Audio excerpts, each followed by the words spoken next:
रहमानिर्रहीम। अस्सलाम वालेकुम। आज हम करेंगे chapter number 3 which is factors and multiples.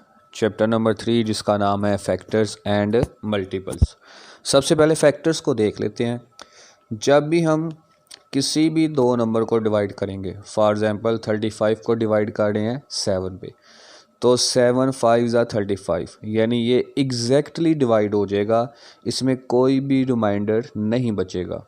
इसी तरीके से अगर हम एक और नंबर है जिस तरह 34 है, इसको 3 पे डिवाइड करते हैं तो 3 11 ज़ा 33, और इसको माइनस करेंगे तो क्या आ जाएगा 1, यानी ये अमाउंट एग्जैक्टली तौर पर डिवाइड नहीं हुई, यहाँ पर एक रिमाइंडर बच गया। तो ऐसी अमाउंट्स जिसको हम डिवाइड करें वो एग्जैक्टली तौर पर डिवाइड हो जाए, उसे हम क्या बोलेंगे, फैक्टर्स। जी फॉर एग्ज़ाम्पल 35 है, अब 35 1 ज़ा 35, यानी 35 1 ज़ा 35 1 के टेबल में भी आ गया, 5 7 ज़ा 35 5 के टेबल में भी आ गया, एंड 7 5 ज़ा 35 और 7 के टेबल में भी आ गया। यहाँ पे जो एक चीज़ आपने याद रखनी है वो ये है, 1 जो होता है वो हर एक का फैक्टर होता है, जितने भी नेचुरल नंबर हैं उन सब का फैक्टर क्या कहलाएगा, 1। अब यहाँ पर हमारे पास इसके फैक्टर्स क्या आ गए, 1 5 एंड 7, यानी 1 पे डिवाइड करें, 5 पे डिवाइड करें 35 को, या 7 पे डिवाइड करें, तीनों में वो एग्जैक्टली तौर पर डिवाइड हो जाएगा। तो यहीं से फैक्टर की डेफिनेशन बन गई,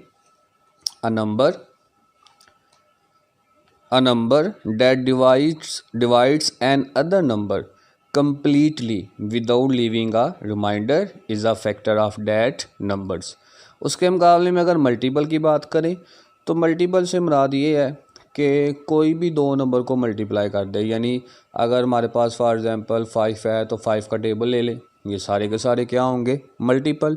यानी मल्टीपल यहाँ पर आ जाएगा कि हर नेचुरल जो नंबर है उसको किसी भी नंबर से मल्टीप्लाई करें तो हमारे पास एक नंबर हासिल हो जाए। यहाँ पर फिर मल्टीपल की डेफिनेशन क्या बन गई, अ multiple of number is number obtain by multiplying number by any natural number, यानी एक नंबर को किसी भी नेचुरल नंबर से मल्टीप्लाई कर दें तो जो नंबर हासिल होगा वो उसका क्या कहलाएगा, मल्टीपल्स। अब हम सबसे पहले एक्सरसाइज देखते हैं 3A। तो यहाँ से एक्सरसाइज 3A देख ले पहले। एक्सरसाइज 3A का फर्स्ट क्वेश्चन है, फिल इन द ब्लैंक्स, इन ब्लैंक्स को फिल करने। फर्स्ट पार्ट है 135 equal to 12 multiply dash plus dash, यानी 12 को किस से मल्टीप्लाई करें और क्या चीज़ उसमें ऐड करें तो हमारे पास आ जाए 135। तो यहाँ पर दो अमाउंट्स हमारे पास नज़र आ रही हैं हमारे सामने, एक 135 और एक क्या है 12। तो हम 135 और 12 को डिवाइड करके देख लेते हैं। तो यहाँ पे हमारे पास क्या आ जाएगा, 12 135 को डिवाइड करते हैं किस पे, 12 पे, 12 11 ज़ा 132, माइनस करेंगे 135 में से 132 निकाला तो क्या आ गया 3। इसका मतलब है 12 को मल्टीप्लाई किया 11 पे और किस पे ऐड कर दिया, 3 उसमें ऐड कर दिया, तो हमारे पास क्या आ जाएगा 135। तो पहले का जवाब हमारे पास यहाँ पे क्या आ जाएगा जी, 12 मल्टीप्लाई कर देंगे 11 के साथ और ऐड किस में कर देंगे, 3 के साथ। उसके बाद सेकंड पार्ट है 219 को equal to 23 multiply dash plus dash. 219 हमारे पास आना चाहिए, जबकि हम 23 को मल्टीप्लाई करेंगे किसके साथ और क्या उसमें ऐड करें तो हमारे पास आ जाए 219। तो यहाँ पे अगेन वही काम, 219 हमारे पास गिवन है और 23 गिवन है, इन दोनों को डिवाइड करके देख लेते हैं। तो हमारे पास आ जाएगा 23 9 ज़ा 207, 219 में 207 माइनस करेंगे तो क्या आ जाएगा 12। इसका मतलब है 23 को किससे मल्टीप्लाई करना है, 9 के साथ, और उसमें क्या ऐड करना है, 12। तो ये आ जाएगा यहाँ पे 9 प्लस 12। आगे थर्ड पार्ट है 487 equal to 37 multiply dash plus dash. 37 को किससे मल्टीप्लाई करें और उसमें क्या ऐड करें कि हमारे पास क्या आ जाए यहाँ पे 487। तो यहाँ पे देख लें जी, हमने क्या किया हुआ है, 37 को 13 के साथ मल्टीप्लाई करें तो ये आ जाएगा 481 और रिमाइंडर पीछे क्या बच रहा है 6। तो इसका मतलब है इसको 13 से मल्टीप्लाई करेंगे और उसमें क्या ऐड करेंगे 6। तो यहाँ पे आ जाएगा 13 और आगे ऐड किस में करना है, यहाँ पे 6 में। उसके बाद आगे है second part, state whether the following are true और फॉल्स। बताना है कि क्या ट्रू है या फॉल्स है। फर्स्ट पार्ट है every natural number is a multiple of itself. हर नेचुरल नंबर अपने ही नंबर का मल्टीप्लाई होता है। तो यहाँ पे हम देख लेते हैं, जिस तरह जी मैंने यहाँ पे एक नंबर लिख दिया है 7। तो 7 को अगर 1 पे मल्टीप्लाई करें तो हमारे पास क्या आ जाएगा 7, यानी 7 का एक मल्टीपल हमारे पास क्या हो गया 7 ही इट्सेल्फ। ये इसने पूछा हुआ था क्या हर एक नेचुरल नंबर का वही मल्टीपल हो सकता है, तो यहाँ पे क्या हो जाएगा हो सकता है। तो ये क्या आ जाएगा ट्रू। उसके बाद सेकंड पार्ट है 1 is a factor of every natural number, कि 1 जो है वो हर नेचुरल नंबर का फैक्टर है। तो अगेन वही एग्जांपल है कि हम किसी भी नंबर को 1 के साथ डिवाइड करते हैं तो वो एग्जैक्टली तौर पे डिवाइड हो जाता है। तो इसका मतलब है कि 1 जो है वो हर नेचुरल नंबर का क्या होगा फैक्टर है। उसके बाद थर्ड पार्ट है मल्टीपल ऑफ 12 और ऑल मल्टीपल ऑफ 9, कि अगर जो 12 के मल्टीपल हैं वही 9 के मल्टीपल हैं तो ऐसा पॉसिबल हो ही नहीं सकता। मसलन हम यहाँ पे लिख लेते हैं जी 24। तो 24 12 का मल्टीपल है, लेकिन 24 9 का मल्टीपल नहीं है, क्योंकि 9 के टेबल में 24 नहीं आता। तो ये क्या हो जाएगा फॉल्स। उसके बाद है आखिरी पार्ट मल्टीपल ऑफ 8 और all multiple of both 2 and 4। जो 8 के मल्टीपल हैं वही 2 के भी मल्टीपल होते हैं और 4 के भी मल्टीपल होते हैं। तो अगर हम 8 का टेबल पढ़ें तो हम देखेंगे कि वो 2 के टेबल में भी आ जाएगा, मतलब 8 के टेबल में जो भी आगे जवाब आएगा, जो भी वहाँ पे नंबर्स आएंगे वो सारे के सारे 2 के टेबल में भी आएंगे और 4 के टेबल में भी आएंगे। तो ये क्या आ जाएगा ट्रू। आगे जी क्वेश्चन नंबर 3 है right the first 5 multiples of. पहले 5 मल्टीपल लिखने हैं। फर्स्ट पार्ट क्या है जी 17। तो 17 का टेबल पढ़ लो कहाँ तक 5 तक। तो 17 का टेबल आ गया 17 1 ज़ा 17, 17 2 ज़ा 34, 73 ज़ा 51, 74 ज़ा 68 एंड 75 ज़ा 85। सेकंड पार्ट है जी अब 23 के फर्स्ट 5 मल्टीपल्स लिखने हैं। तो 23 का टेबल पढ़ लो।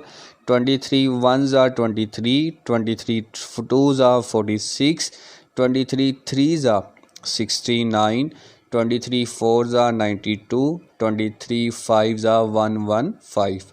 थर्ड पार्ट है जी 47। तो 47 का टेबल पढ़ लो कहाँ तक 5 तक, क्योंकि फर्स्ट 5 मल्टीपल्स उसने पूछे हुए हैं। 47 1 ज़ा 47, 47 2 ज़ा 94, 47 3 ज़ा 141, 47 4 ज़ा 188 एंड 47 5 ज़ा 235। आ गया जी क्वेश्चन नंबर 4 लिस्ट ऑफ। अब यहाँ पर दोबारा वही उसने टेबल्स पूछे हुए हैं। List multiples of 7 between 10 and 40। 7 के मल्टीपल्स बताने हैं, लेकिन यहाँ पे कंडीशन आ गई है कि क्या बताने हैं 10 और 40 के दरमियान। तो 7 का टेबल पढ़ लो जी। 7 1 ज़ा 7, लेकिन वो 10 से छोटा होता है, तो हमने 10 से बड़ा और 40 से छोटा। 7 2 ज़ा 14, 7 3 ज़ा 21, 7 4 ज़ा 28, 7 5 ज़ा 35। अब आगे पढ़ेंगे 7 6 ज़ा तो 42, वो 40 से अबव हो जाएगा, हमने बिलो 40 पढ़ना था, तो कहाँ तक आ जाएगा 35 तक। उसके बाद है question number 5 list the multiples of 11 less than 50। अब टेबल पढ़ना है 11 का, लेकिन अगेन कंडीशन आ गई है लेस देन 50। 50 से पहले स्टार की कोई कंडीशन नहीं है, तो हम 1 से शुरू करेंगे। 11 1 ज़ा 11, 11 2 ज़ा 22, 11 3 ज़ा 33, 11 4 ज़ा 44, और अगर 11 5 ज़ा करेंगे तो क्या बन जाएगा 55। वो क्या बन जाएगा अबव 50। हमने क्या बनना है बिलो 50, तो वो कहाँ तक आ जाएंगे 44 तक। उसके बाद आगे जी question number 6, list all the numbers less than 50। वो सारे नंबर बताने हैं जो 50 से लेस देन हो, कम हो, which are multiples of both 2 and 3, जो मल्टीपल्स हों 2 के भी और 3 के भी। तो हम बजाय अलग अलग लिखने के हम इन दोनों को मल्टीप्लाई कर देते हैं। 2 3 ज़ा 6, 6 का टेबल पढ़ लो लेस देन 50। वो सारे के सारे क्या हो जाएंगे 2 के भी मल्टीपल होंगे और 3 के भी मल्टीपल होंगे। तो 6 का टेबल पढ़ लिया, 6 1 ज़ा 6, 6 2 ज़ा 12, 6 3 ज़ा 18, 6 4 ज़ा 24, 6 5 ज़ा 30, 6 6 ज़ा 36, 6 7 ज़ा 42, 6 8 ज़ा 48 और 6 9 ज़ा 54। वो क्या हो जाएगा अबव 50। हमने बिलो 50 बताने थे, तो कहाँ तक आएंगे 48 तक। क्वेश्चन नंबर 7 है, without actual division state whether each of following number is divisible by 2 3 5 और 11। अब बगैर डिवाइड किए बताना है। अगर डिवाइड करना होता तो फिर तो हमें पता चल जाना था, लेकिन अब हमने क्या करना है डिवाइड नहीं करना। Third part 2091। तो अगर हम ये 3 के साथ डिवाइड हो सकता है, क्यों डिवाइड हो सकता है, अगेन वही काम, इन सब को ऐड करो। अगर वो 3 का मल्टीपल हुआ तो इसका मतलब है वो 3 पे डिवाइड हो सकता है। 1 + 9 10, 10 में 0 ऐड करेंगे तो 10 ही आएगा। 10 + 2 क्या बन गया 12, और 12 इज़ अ मल्टीपल ऑफ 3, 3 4 ज़ा 12। इसका मतलब है ये किस पे डिवाइड होगा सिर्फ और सिर्फ 3 पे। 2 7 3 0। अब एंड पे अगर 0 या 5 आए तो वो 0 आ जाए तो वो 2 पे भी डिवाइड हो सकता है, और 5 के लिए भी कंडीशन थी, और 3 के लिए क्या है इन सब को ऐड कर दें। तो 2 + 7 9, 9 + 3 क्या आ जाएगा 12। अब 12 इज़ अ मल्टीपल ऑफ 3, तो इसका मतलब है कि ये 3 पे डिवाइड हो सकता है। कंडीशन याद रखनी है। 5 के लिए क्या है यूनिट प्लेस पे 0 या 5 आ जाए। 2 के लिए क्या है यूनिट प्लेस पे 0 2 4 6 8 आ जाए। 3 के लिए क्या है सब को ऐड करें तो वो मल्टीपल हो उसका। और आगे लास्ट वाला ही 11 के लिए कंडीशन क्या है कि अगर इन सब का डिफरेंस या तो 0 आ जाए या मल्टीपल ऑफ 11 आ जाए तो वो 11 पे डिवाइड हो सकता है। यहाँ पे देखें 1 - 3 ये -2 आ जाएगा, 3 - 1 ये +2 आ जाएगा, +2 - 2 क्या आ गया 0। इसका मतलब है ये डिविजिबल बाय 11।